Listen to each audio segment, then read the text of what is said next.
فرمائی ہے۔ ان میں سے ایک یہ بھی ہے جو سیدہ پاک نے بیان کی، فرماتی ہیں کہ میں کاشانہ رسالت پر مولائے کائنات کے ساتھ حاضر ہوئی تو میں نے کیا دیکھا، اللہ کے رسول نے اپنے گھٹنے کھڑے کر رکھے یوں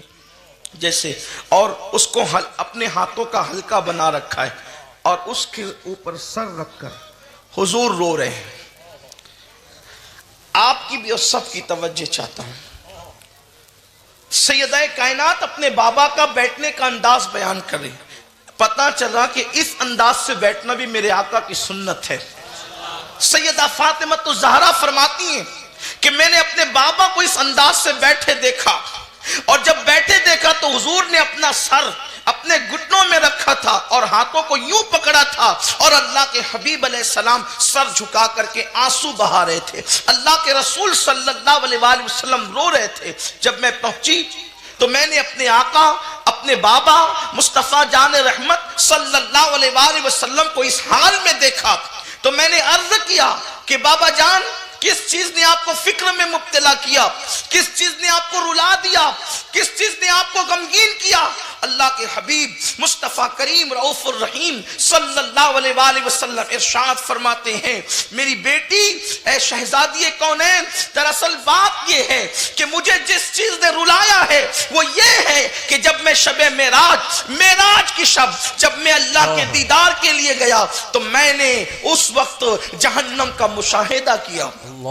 اس وقت میں نے جہنم کو دیکھا اور جہنم کا مشاہدہ کیا تو وہ جہنم کا وہ منظر میری نظروں میں گھوم گیا ہے، اس وجہ سے میری آنکھوں میں آنسو آ رہے ہیں۔ میرے آقا صلی اللہ علیہ وسلم کے دیوانوں اور اے خاتون جنت کی کنیزوں، مجھے بتاؤ، اللہ کے حبیب مصطفیٰ جان رحمت صلی اللہ علیہ وآلہ وسلم فرماتے ہیں جہنم کا وہ منظر اس وقت میری نگاہوں میں گھوم گیا ہے، میں وہ جہنم کے عذاب کو یاد کر کے رو رہا ہوں۔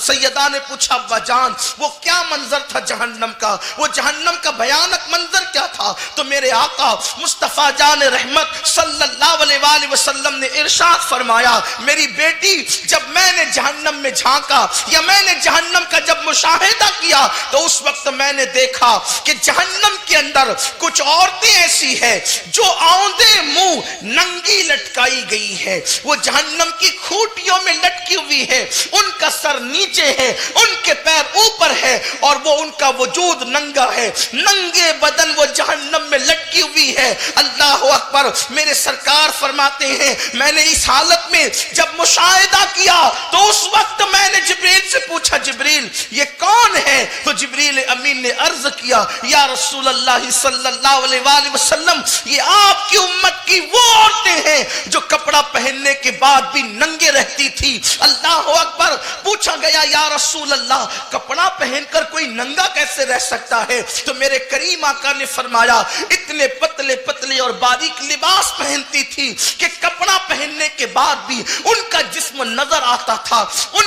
کا وجود نظر آتا تھا۔ میرے پیارے آقا علیہ السلام کے پیارے دیوانوں، یا کپڑے اتنے تنگ اور چست ہوتے تھے ان عورتوں کے کہ کپڑا پہننے کے بعد بھی جسم کا نشیب و فراز نظر آتا تھا۔ اے خاتون جنت رضی اللہ تعالیٰ عنہ کی کنیزوں، میری بہنیں یہاں موجود ہیں، میں ان سے بھی مخاطب ہوں اور آپ سے بھی پوچھنا چاہتا ہوں، اللہ اکبر! آج عورتوں کی پوزیشن کیا ہو گئی، آج عورتوں کے حالات کیا ہو گئے؟ اللہ کے حبیب صلی اللہ علیہ وآلہ وسلم جہنم میں ایک امتی پر جو عذاب ہو رہا ہے اس عذاب کو سوچ سوچ کر رو رہے ہیں۔ اللہ